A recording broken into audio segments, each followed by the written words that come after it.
Right, so today I'm going to go over how to begin doing the coloring. I have already put the layer that I traced from, so my original line drawing, I already put it in the trash. I don't need that picture anymore. So this is my trace drawing right here, and you can tell that by the fact that it is translucent. So I'm going to keep that background white for now. I want to make sure that I don't put any color on my trace layer right here. So what I'm going to do is I'm going to make a new layer. And then I'm going to take my trace layer and put it on top. And to prevent myself from making a mistake, I'm going to lock this layer. That way I don't put any marks on this layer, because every time I do, it says the layer is locked. So I'm going to start with this layer right here. I'm going to decide on my colors. So I've decided that I want the background to be yellow and blue stripes. I want the rug, I haven't really decided on the rug, but I think the dog, I'm going to make it like a light gray and a darker gray, with maybe some other colors for like the feet and the nose, the mouth, and maybe the ears. So what I'm going to start doing first is I'm going to start with my darker gray. So I'm going to pick that color for my gray, and I'm going to get my paint bucket out. Actually, first I'm going to zoom in just a little bit, because this is a little small the way it is, so I'm going to make it a little bit bigger so I can get into these smaller areas. Now I'm going to get my paint bucket out. What I've noticed is if you zoom in with your paint bucket on, what ends up happening, and I'll show you real quick. Actually, I'll show you that in a second. Because there's a thing I want to fix first. So on my paint bucket, there's a little section right here, and it's like a little drop onto a piece of paper. Right now it's only one drop on one piece of paper. So if I do that, if I say, okay, I want to color in this section of my dog with this color, and I have just that setting on, it's going to color the whole page. I don't want that to happen, so I'm going to undo that. I'm going to press a button right here, and now there's two pieces of paper and one drop. What that's doing is it's sampling all the layers. What that means is it's looking through all the layers that I have in this drawing, and it's seeing if there's any boundary lines that I have. So when I go here, it's going to observe that there are some boundary lines where I don't want my color to get into, like that. Okay? Now, if I were to zoom out, what can happen is I can accidentally touch a color or a section. See, like I did just now, I just touched a bunch of different sections. I don't necessarily want those sections to be colored those colors. So my suggestion is, when you're zooming in and out, please turn off your paint bucket. Okay, I'm zoomed in as much as I want. I'm going to color in the rest of the dog that I want this color. Okay, that looks pretty good. And then for my next color, I'm going to make a new layer. So I'm going to make a new layer, and I'm going to pick a new color for my dog. I'm going to go like this. You can always adjust these little bars down here. And I think maybe a little bit lighter. All right, so I'm going to make all these little shapes here.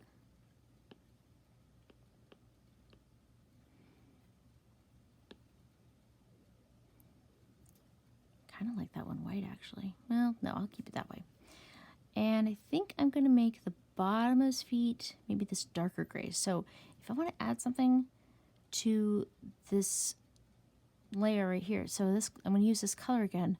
So to do that, I'm going to go back to this layer. I'm going to get my eyedropper out. I'm going to pick up this color, and I'm going to make the bottoms of his feet this darker gray. It looks like I might have accidentally hit something, so let's check. Looks like I hit one of the lines. So now I have my line all like that, and that's going to kind of mess up my picture later on. So I'm going to undo it until I find out where Okay, so that's where the line was. Let's turn these layers back on. And I'm going to zoom in a little bit because obviously my aim wasn't super great. If you hit the line, sometimes it colors in everything, like all of the lines, and you don't necessarily want to do that because it will kind of start shading in some of these lines here, but then it might make your edges look a little bit weird when you do your shading. All right, so I'm going to have a little, I think I'm going to use a little bit of pink for the inside of his ears, the nose, and the bottom of his feet. So I'm going to go to this, oops, make a new layer. I'm going to pick out my pink color. It's a little too purple. There we go. I want like a really nice crisp pink. There we go. And we'll do nose. Oh, I turn on my paint bucket.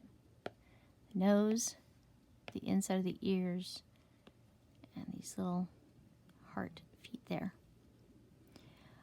All right, so next I want to have, let's see, I already know I want this back wall to look like, so I'm going to go ahead and do that one right now. I'm going to do a dark blue and a yellow. So I'm just going to go every other stripe.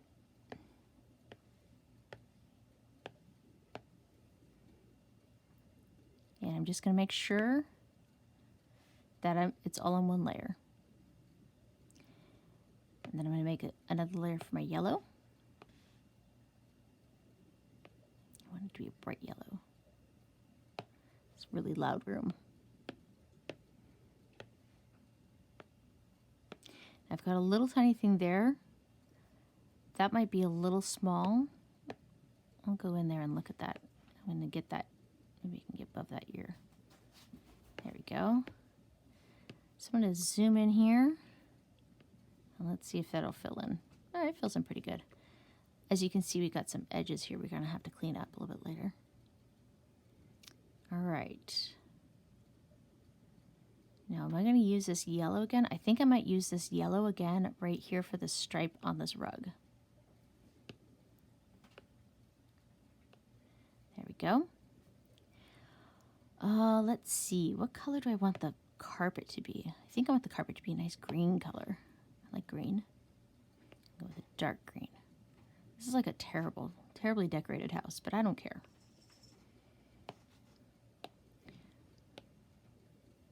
Or maybe it's not that bad. It actually looks pretty nice now. All right. For this baseboard, let's continue being loud and make it be a dark red, and we can use the same color for the inside of his mouth maybe. Oh yeah, that's perfect.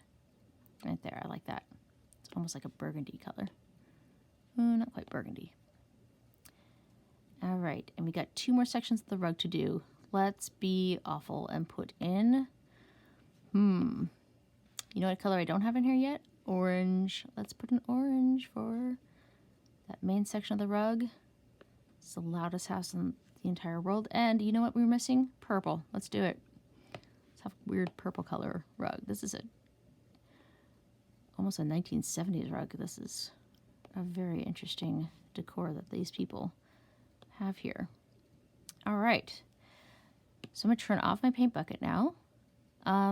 I may want to do a slight, let's do a slight off-white color for the eyes, like for the whites of the eyes right here. Not for that shine. I think I can leave that shine there. But I might want to do some shading on the eyes, so I'm going to get, let's see, I'm going to go with a very, very, very, very light blue. Like, yeah, you can almost not even tell that that's a color there. It almost looks white. All right. So now what I'm going to do is I'm going to go in and I'm going to start fixing all these things right here. I'm going to double check, make sure all my colors are on different layers. It looks like I did a pretty good job on that. Fantastic. If you need to double up, like if you have a whole lot of colors in your picture, the main thing to remember is anything that's next to each other, so like this gray and this pink, you would not want these to be on the same layer. Okay? So I'm going to come in here. I'm going to grab this color, and because my line drawing is on the very top, it's going to be really easy to just color this in.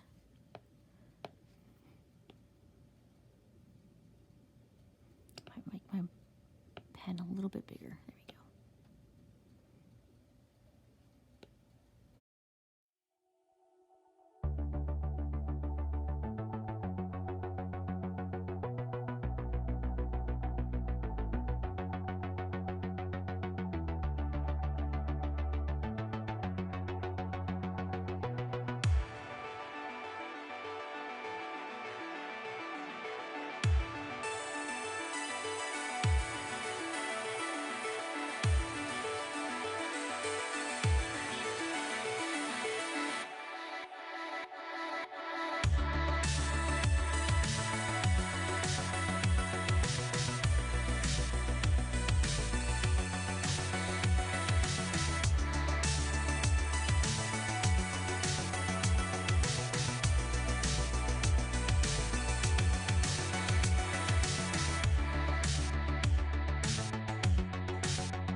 I'm done with all my coloring. The very last thing I'm going to do to make sure that this is all ready for me to start shading is I'm going to do a transparency lock on each layer. So what that means is I'm going to go to each layer and there's a little lock right here. I don't want to lock the whole layer like this. So what I do is lock the transparencies. should see a little lock on each layer that has like a, I don't know, like a checkerboard pattern on it. The top layer here is actually locked. This is just making sure that we can't draw on anything but the section that this color is on. So let me show you what I mean. Oh, looks like I have something there that I didn't mean to do. It's okay. So I'll show you what I mean. I'll go onto this layer right here, and I'm going to just get a loud, obnoxious red right there. So what that means is I can only color on that section. And I'm going to go over this a little bit more on our shading. But when I do this, you see how I can only color on that, and it doesn't go onto the other things. It only goes onto the things on that layer. So I'm going to undo that because I actually don't want to have that there. But I am all done with all my coloring. And oop, there's one thing I can see that needs to be fixed. So I'm going to fix that real quick before I do anything else. Because I remember this little section down here. Come on, zoom in. There we go. Those little sections needed a little touch up. All right. There we go. Now I can see that that's yellow. Okay. And that's how you do your coloring. And our next thing is going to be shading, which we're going to be starting next week.